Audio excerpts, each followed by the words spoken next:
Assalamualaikum warahmatullahi wabarakatuh. Selamat pagi anak-anak. Bagaimana kabarnya hari ini? Alhamdulillah, semoga kalian selalu sehat.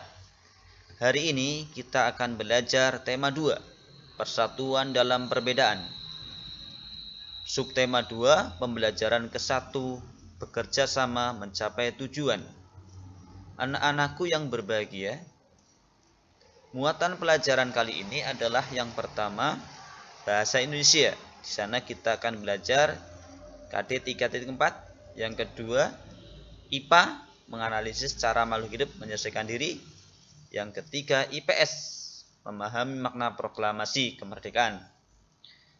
Tujuan pembelajaran kali ini adalah setelah pembelajaran ini selesai, Pak Guru harap kalian dapat mengidentifikasi ciri-ciri kalimat efektif.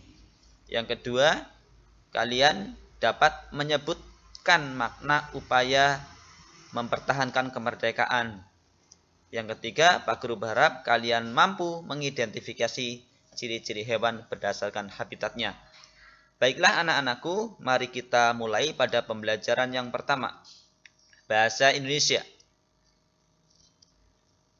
Kalimat efektif.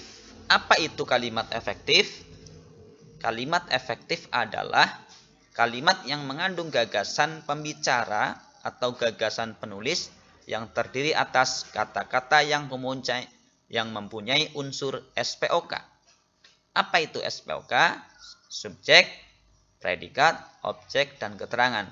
Pak Guru contohkan kalimatnya. Arya membaca buku di ruang tamu. Arya adalah subjek, membaca adalah predikat, buku, objek, di ruang tamu adalah keterangan tempat. Itulah kalimat yang mengandung unsur SPOK.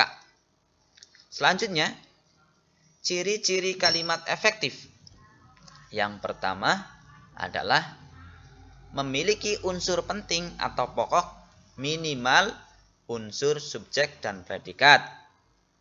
Yang kedua, menggunakan struktur bahasa yang tepat. Yang ketiga, memenuhi kaidah ejaan yang berlaku. Yang keempat, menggunakan pilihan kata atau diksi yang tepat dan sesuai kebutuhan. Untuk lebih jelasnya, Pak Guru akan jelaskan satu persatu. Yang pertama, memiliki unsur penting atau pokok minimal unsur subjek dan predikat. Pak Guru contohkan kalimatnya. Ella menangis. Ella itu subjek. Menangis itu predikat. Jadi minimal memiliki unsur subjek dan predikat. Pak Guru contohkan lagi. Talita tidur. Talita itu subjek. Tidur itu predikat. Itulah ciri kalimat efektif yang pertama. Ciri kalimat efektif yang kedua adalah menggunakan struktur bahasa yang tepat. Pak Guru contohkan kalimat yang tidak tepat atau tidak efektif. Yang pertama, perhatikan. Bagi semua siswa, diharapkan hadir tepat waktu. Nah, bagaimana kalimat efektifnya? Apakah ini menggunakan struktur bahasa yang tepat? Belum. Kalimat efektifnya adalah semua siswa diharapkan hadir tepat waktu. Jadi, kata baginya dihilangkan. Masih belum paham? Aku contohkan lagi. Mirna memberi buku adik. Mirna memberi buku adik. Ini struktur kalimat, struktur katanya, tata letaknya tidak tepat. Yang tepat bagaimana? Mirna memberi adik buku. Nah, kalimat efektif menggunakan struktur bahasa yang tepat. Baik. Ciri yang ketiga adalah memenuhi kaidah ejaan yang berlaku. Nah, ingat, dalam bahasa Indonesia, kaidah ejaan yang berlaku adalah kaidah ejaan bahasa Indonesia atau EBI. Kalau dulu, ejaan yang disempurnakan itu sama. Contohnya, kalimat yang tidak efektif, yang tidak menggunakan kaidah. Jessica membikin kue bolu. Di sini ada kata membikin. Ada kata yang lebih efektif digunakan dan itu baku. Pak Guru contohkan pada kalimat efektifnya adalah Jessica membuat kue bolu. Nah, Ini membikin dan membuat itu lebih tepat membuat. Pak Guru contoh lagi, anggota grup Yaya ada 5.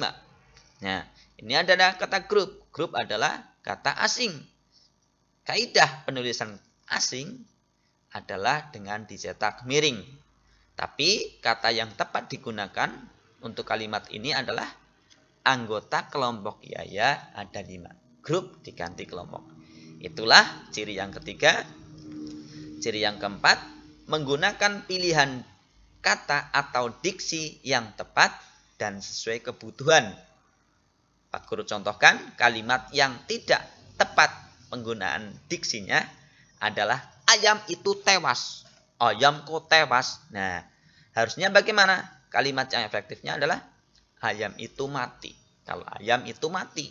Kalau tewas itu tidak untuk ayam. Pak Guru contohkan lagi.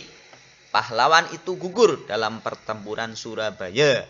Jadi kalau pahlawan itu gugur, karo raja itu mangkat, ya. Nah, seperti itu. Jadi kalau sapi beranak, kalau ibu melahirkan. Jangan dibalik. Ibu beranak, sapi melahirkan. Itu berarti pilihan katanya tidak tepat. Baiklah anak-anakku, itulah ciri-ciri kalimat efektif. Tujuan dari kalimat efektif adalah kalimat yang ditulis dengan baik sehingga dapat dipahami dengan baik oleh pembaca. Kita memasuki pembelajaran yang berikutnya yaitu IPS, makna upaya mempertahankan kemerdekaan. Nah, di sini ada teks perjuangan mempertahankan kemerdekaan Indonesia yang pada intinya ternyata setelah Indonesia dinyatakan merdeka pada tanggal 17 Agustus, pasukan Belanda masih datang ke tanah air ingin menguasai Indonesia kembali. Bahkan Belanda dibantu oleh pasukan Inggris. Terjadilah pertempuran mempertahankan kemerdekaan bangsa Indonesia melawan Belanda. Contohnya adalah pada pertempuran Surabaya. Nah, ini pertempuran Surabaya adalah bangsa Indonesia melawan Inggris. Di sana terjadi terbunuhnya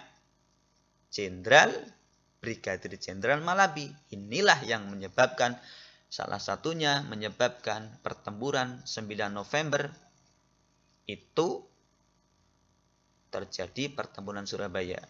Jadi pasukan Inggris mengeluarkan ultimatum yang menghendaki agar Indonesia menyerah. Tetapi rakyat Indonesia, terutama di Surabaya, tidak setuju. Mereka melawan dengan sangat dahsyat pada pertempuran itu. Pasukan Inggris menggempur Surabaya dari darat, laut, dan udara. Peristiwa 10 November kita peringati sampai sekarang sebagai Hari Pahlawan. Itulah salah satu upaya mempertahankan kemerdekaan Indonesia. Di daerah lain masih ada pertempuran yang sengit juga. Makanya besok kita pelajari kembali. Makna dari upaya mempertahankan kemerdekaan Indonesia adalah apa maknanya? Sebagai bangsa Indonesia, kita harus menjaga keutuhan bangsa Indonesia, menjaga kedaulatan persatuan serta kesatuan, baik secara fisik atau non-fisik. Contohnya adalah sebagai pelajar, kalian atau kita semua harus belajar dengan sungguh-sungguh. Menghargai jasa para pahlawan, mengikuti upacara bendera dengan hikmat, menjaga persatuan dan kesatuan, menghargai sesama manusia, mengharumkan nama bangsa. Bagaimana mengharumkan nama bangsa? Kita belajar giat, kita berlomba dengan negara lain, kita mendapatkan medali emas seperti atlet-atlet nasional. Itu adalah orang-orang yang mengharumkan nama bangsa. Dan yang terakhir adalah kita selalu mendoakan pemimpin kita. Kita doakan Pak Jokowi, ya, Pak Ganjar, Pak Bupati, Pak Camat, Pak Kepala Desa. Kita doakan agar mereka diberi kekuatan, kesehatan untuk memimpin negeri ini, agar negeri ini negeri yang makmur, berdaulat, dan tetap merdeka. Karena dengan doa kita bisa meminta kepada Allah agar negara ini makmur. Seperti kalimat dalam UUD 45, atas berkat rahmat Allah yang maha kuasa, Indonesia bisa bertahan sampai sekarang. Baiklah anak-anakku, itulah makna upaya mempertahankan kemerdekaan Indonesia. Yang selanjutnya kita akan belajar IPA, ciri-ciri hewan. Pak Guru punya gambar teks tentang bebek. Kalian pernah melihat bebek? Ya, bebek memiliki ciri khusus dengan tempat tinggalnya. Bebek hidup di darat, namun untuk mencari makan, bebek biasanya di air. Ciri khusus yang dimiliki bebek untuk mencari makan, ada paruhnya yang agak panjang dan lebar. Terus kakinya berselaput. Nah, terus apa lagi? Bulunya memiliki minyak untuk apa? Menjaga suhu tubuh atau ketika kena air tidak basah. Itulah salah satu ciri dari hewan bebek. Kita lanjutkan, kita akan mengidentifikasi dengan sajian tabel dari Pak Guru. Tadi kalian sudah membaca tabel, ulang membaca teks tentang bebek. Pak Guru identifikasi agar kalian lebih paham. Habitat dari bebek itu di darat, di air, bahkan di lumpur. Ciri fisiknya kaki berselaput. Fungsinya untuk apa itu tadi? Berenang, berjalan di lumpur. Nah, karena bebek makanannya ada di lumpur. Paruh pipih dan lebar. Paruhnya ini pipih, lebar. Untuk apa? Ya mencari makan di lumpur. Kemudian apa lagi? Pangkal paruh berbentuk sisir. Ya, betul. Untuk apa? Menyaring makanan. Karena makanan di dalam perut itu sembarang.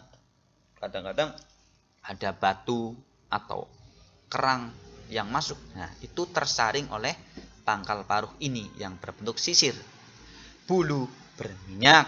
Apa? Tadi sudah Pak Guru sampaikan, menjaga kestabilan tubuh. Jadi kalau bebek habis berenang, itu bulunya tidak basah. Ya memang oleh Allah dimodifikasi, bulunya mengandung minyak. Pak Guru punya hewan satu lagi yang kalian identifikasi. Perhatikan, di sini ada unta. Ya, kita tahu unta itu adalah hewan yang memiliki punuk. Habitatnya adalah di gurun pasir. Ciri fisiknya adalah punuknya menyimpan lemak, karena unta bisa bertahan beberapa hari tidak makan.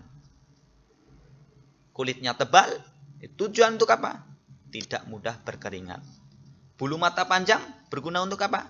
Melindungi mata dari debu dan pasir. Ketika ada angin yang menerbangkan debu dan pasir, bulu matanya itu bisa melindungi. Lubang hidung yang fleksibel, tidak kemasukan pasir saat bernapas, karena lubang hidungnya itu bisa menutup. Nah, karena hidupnya memang di daerah yang berdebu dan berpasir. Kakinya besar dan panjang. Nah, kakinya juga memudahkan unta untuk berjalan. Mereka tidak terperosok di pasir atau di gurun pasir. Itulah anak-anakku untuk ciri-ciri hewan yang kalian identifikasi hari ini. Pak Guru harap kalian nanti mengidentifikasi hewan-hewan lain di sekitar kalian. Kesimpulan dari pembelajaran hari ini adalah yang pertama, tujuan kalimat efektif adalah kalimat ditulis dengan baik dan dapat dipahami dengan baik oleh pembaca. Yang kedua, setiap warga negara harus menjaga keutuhan bangsa Indonesia, menjaga kedaulatan, persatuan, serta kesatuan, baik secara fisik atau non-fisik. Yang terakhir, ciri khusus pada hewan berkaitan erat dengan tempat hidupnya. Itulah pembelajaran hari ini.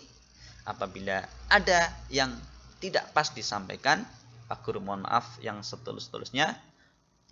Jazakumullahu khairan katsiran. Alhamdulillahirabbil alamin. Wassalamualaikum warahmatullahi wabarakatuh.